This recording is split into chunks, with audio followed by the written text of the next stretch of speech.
Hey, I'm Jocelyn with Walter's World, and today we're going to do an unboxing of the Mansio Air. Years ago, this was on Kickstarter. This is the number one. It's actually called the Mansio One.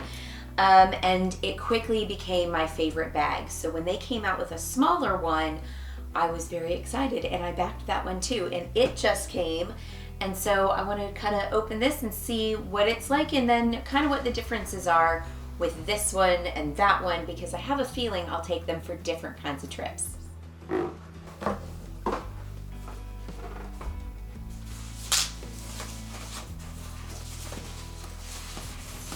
Got a lot. Oh, it's a different texture. And it's upside down. There we go. So it's definitely a lot smaller than the first one. First impression, I don't like the leather. I don't know if it's actually leather or if it's vegan leather. So the reason I got this is because it's smaller than the other one, but it has an expansion so it can be just as big as the first one. So it has these double zippers. You can also do them as just one. I'll open it up and take out the fluff. I did upgrade the straps to the squishy ones because I carry this mostly as a backpack, and so these are got a little cushion in them right there, which is kind of nice because I have this on for many hours, many days. So there are those. And I also ordered a little chain to go with it because it comes with this small bag inside. And then if I need an evening bag or something where I don't want to take the whole bag out, I've just got this little bitty thing, and it's got this chain to go with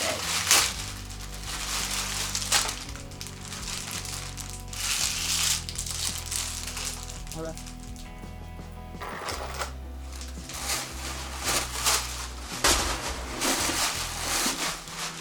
And these are the new detachable handles, which is great because one of the things with the first one that I hated was that the handles you had to shove back inside the pockets, and they kind of got really torn up, and it kind of did more damage to them than anything.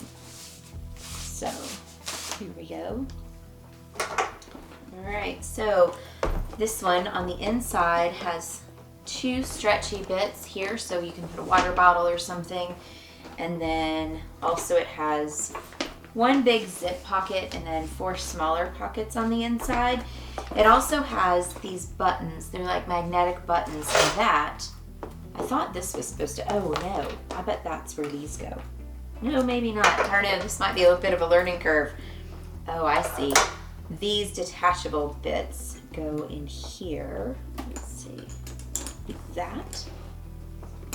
So that's how those go on. I don't know what those magnetic things inside, that must be for something I didn't order for mine. But there's that. And then part of what I love about this is that this part slips into, oh no, that's not it. This part slips over your suitcase, so you can just set it on top of your suitcase as you're traveling around and stuff. But this is the new expansion bit, so we unzip it, and you've got this, and this is like a wet bag, so if you're going swimming or you've got sweaty gym clothes, you can throw them in there, or like I can see me using that when I'm traveling and I bought too much stuff and putting extra things right in there. So there's that. And in here it looks like, yep, there's a little fob right here, so you can put keys in there. In the old one, there was a hidden pocket. Let's see if that's in this one, because that hidden pocket was kind of great. I could put my passport in there or something, and there is a slip pocket in here, but I don't see, it's not zippered or anything, so that kind of stinks. It's got 2 little straps inside, and this is so that you can put like a yoga mat or something in there. At least that's what they say. I always end up using that for like a jacket or something when I'm traveling. I need a little extra space. I can shove my jacket onto that and then still have this. So I'm gonna put the straps on really quick and see what we think of them. This is upside down. Because this is the way I typically use this bag, is as a backpack. Occasionally I carry it as a handbag, or sometimes I'll make one of these long and use it as crossbody, but most of the time I like to have my hands free when I'm traveling as much as possible, and since I've got one hand always on a suitcase almost, having the extra one not encumbered by a bag is kind of nice. So just tighten those up. You know, I have to say what I don't like about this is the leather. The leather on my other one is really beautiful, and this feels pretty cheap, and I don't think I like it. But here we go. So there it is as a backpack. I like it. I like the size. I like that it's not huge and it's all adjustable, and then I can take these off, so when it is a backpack I don't have to have these on.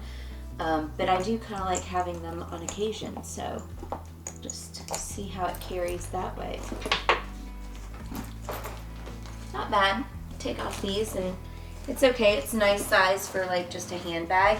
It's a little bit big if you're carrying it just as a handbag, but you could probably fit a small laptop in there, so that would be great for work. So that is the Mansio Air, and not bad. Not sure that I love the leather. Actually pretty dang disappointed in that. But overall, I think it's a pretty good bag, and I see myself getting a lot of wear out of this one. So I really am disappointed in this leather. It actually feels like PLU, the vegan plastic leather stuff. So I went to the website to look it up, and it says it's Saffiano leather, known for its diagonal and crosshatch pattern on full grain leather. It offers durability, scratch resistance, and water repellency, making it a favorite among leading fashion brands for bags. Blah, blah, blah, blah, blah. I hate it. It doesn't feel at all like leather. I love the old bag with its really soft, supple leather. That I like when leather gets worn and gets kind of scratches and wear marks and stuff, because it just adds to the character, and this is gonna look like plastic forever, despite the fact that it's leather. So we'll just quickly compare the two of these. Size-wise, this one is definitely quite a bit longer. This one's a little bit thicker, I think, this depth. But when this comes out, this is going to make it a lot bigger, and you have quite a bit of extra space in there. Both have this pass-through right here. This pass-through is on the back. I'm gonna just zip this up.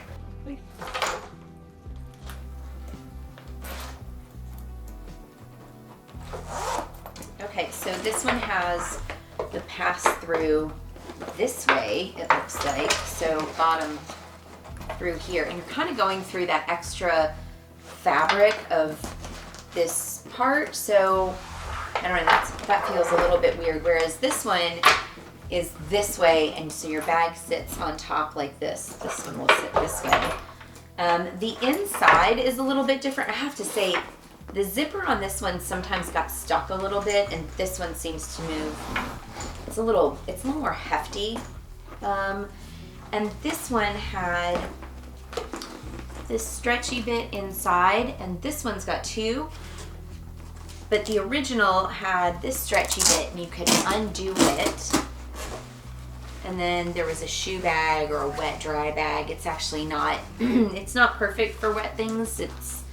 I have put wet stuff in there before, and it kind of gets a little extra damp. It's not as plasticky. So it's like water resistant, not waterproof in my mind. So there's that. This one has less inside pockets. This bottom one is really big, and it's great if you have like a laptop. It'll kind of hold it right there. But to be honest, there's not a whole lot else you can put in that. It's kind of an awkward thing. It's not quite long enough to hold most things. And then it has these 3 pockets. So that's all it's got, is just that. And inside I said, you know, in this back part, there's this little hidden zipper, which was really great, and I kind of loved that. And that's gone. Let's see, and then this one also has this little hidden zipper right here, and that's what accesses this wet bag right here that's on the inside. And it's kind of great because I don't necessarily always have big stuff to put in there, but like maybe just shoving some keys in there when you know you're not going to have to use keys for a while, like when you're on a trip or something, but you still need your car keys when you get back. So that was kind of a nice thing, and I kind of am sad that I don't see that on this bag. We've kind of lost that thing. But I tell you what, the biggest difference is this leather is soft and it's real leather, and this is, it has to be that PLU, you know, plastic leather, whatever it's called. It's just not nearly as nice a bag. They did do some new cool things, and we'll see how this goes on a suitcase. I've got my little one. This is what I take for most domestic trips now. Just a little under seat bag. Love it. If you can pack well, you can get a week, maybe even 10 days in that. So let's see how this goes on.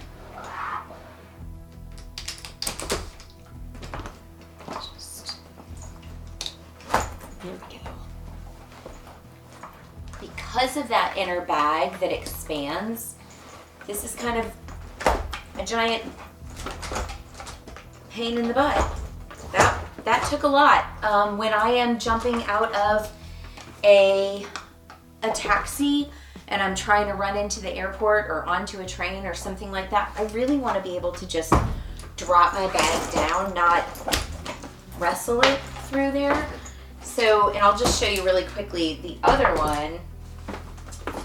Let's grab this and zip it up, and I'll show you how easily that goes on. I can literally take this off and just, it goes. It's just, you just drop it on and it's there and easy to wheel around and navigate.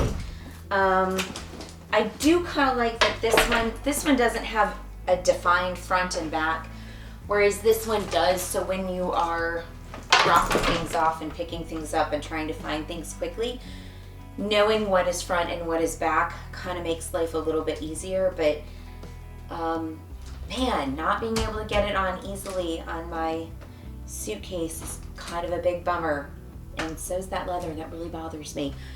I think for the money, you should get really good, nice leather, and this isn't it. So there we go. There are the differences. I probably am still going to gravitate toward this one more than other. I don't know. I feel that way, but this puppy, she's been with me to, I don't know, at least a dozen or more countries, and we've made some memories together. So sometimes when you get a new bag, it's a little harder. We'll see how this one does. I am going to take her on a trip sometime soon, so I will report back on how that is. Thanks so much for watching.